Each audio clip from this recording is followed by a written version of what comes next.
Let me take you back to the summer of 2018, because I think a lot of people have already forgotten how that felt. Argentina had just been knocked out of the World Cup by France, 4-3. Mbappe was 19 years old and he ran through Argentina like they weren't even there. Messi tried. He really tried. But it wasn't enough. And after that game, for the first time in a long time, people weren't just disappointed.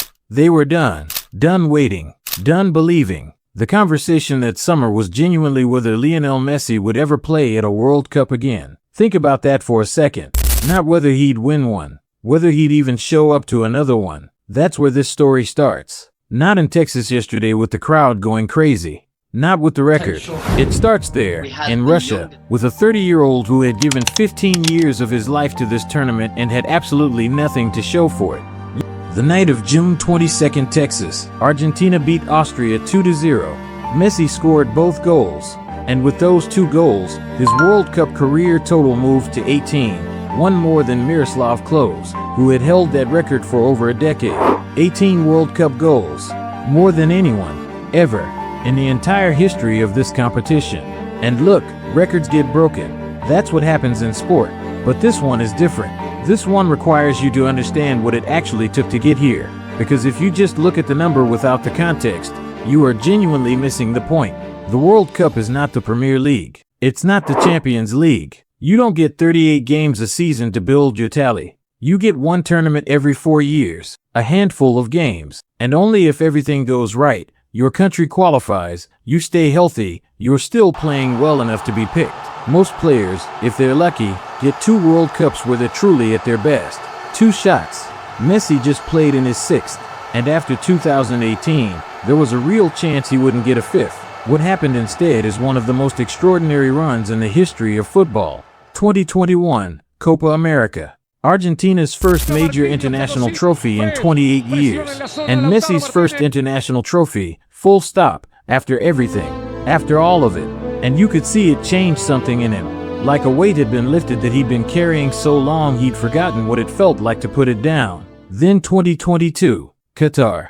And I don't know how else to say this, what Messi did at that World Cup was the single greatest individual tournament performance I have ever seen. 7 goals, 3 assists. Scored in every single round, and then the final against France, which was absolute chaos, one of the greatest games of football ever played, and at the end of it, Messi lifted the trophy. The man who looked done in 2018 was a world champion at 35. So fast forward to Monday night in Dallas, Argentina versus Austria. In the first 10 minutes, Messi steps up for a penalty, a chance to break the record right there, early, clean, and he hits it wide, just wide. The stadium goes quiet for a second. You almost wonder if this is going to be one of those nights. The old kind, where everything feels just slightly out of reach. And then he scored. And then he scored again. Because of course he did. Because that is exactly what this career has always been. The missed penalty and then the 2 goals anyway.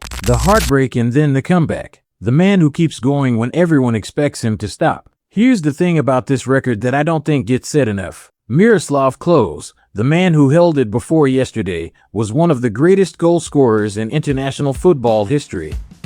He scored 17 World Cup goals across 4 tournaments, but Klose was a striker, a pure, dedicated, clinical striker. His whole job, his entire reason for being on the pitch, was to score goals.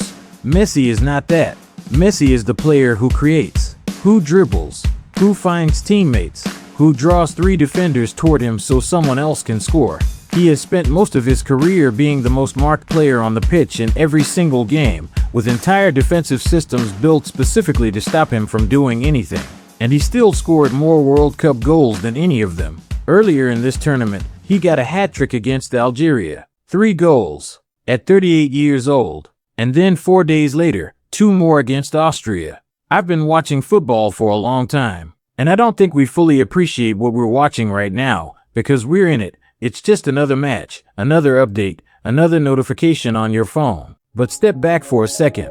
There is a 38-year-old man at his 6th World Cup who just became the highest scoring player in the history of this tournament.